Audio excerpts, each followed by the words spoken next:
Après la pluie vient les beaux temps, on dirait que Mutu alobaka yango alekaka na Kinshasa te. Tozali awa na poste SNEL ya Funa, mvula oyo ebeti na tongo ya mardi 13 décembre na Kinshasa et raté yango te. Bino moko botala ndenge mai ya rivière Kalamu débordé et kotiti na kati ya poste ya SNEL, ba transformateur et koti mai ndenge moko tina ba disjoncteur mituka edindi veut dire eza somo.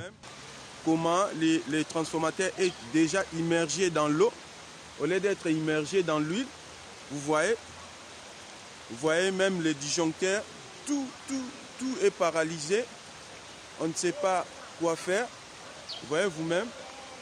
Vous voyez, même à l'extérieur du poste, regardez, donc il n'y a pas moyen, Neti awa na kati ya salle de commande, mai ekoti na ndenge ya kosakana te, barmoire ya commande nyonso mibale eziki eloko ya ko récupérer awa ezate. Yango pe est justifié coupure ya électricité na Kinshasa bisika ebele.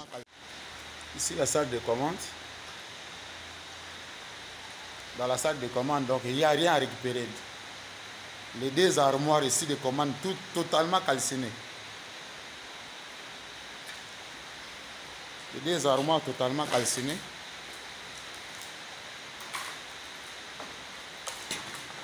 Kasi tikana yebisa bino ke nabokasi ya le très dynamique Fabrice Lusinde wa Lusangi Kabemba, directeur général ya SNEL, pe équipe mobimba ya ba technicien nyonso, ba effort ya makasi ezali kosalama, priorité ya mokolo ezali ya ko remplacer ba équipement oye bebi, pe ko reprendre dessert pe fourniture ya électricité na ba client nyonso. Donc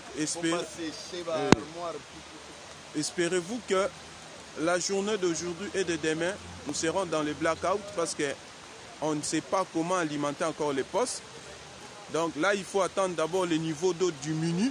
Kasi sengeli koyeba peke question ya drainage ya ba mai oyo na bakaya ba mvula ya makasi boye autour ya poste ya Funa ezali ko impliquer ba autorité nyonso pe administration oyo ejiraka voirie urbaine. Boyete, pardon, boluka solution.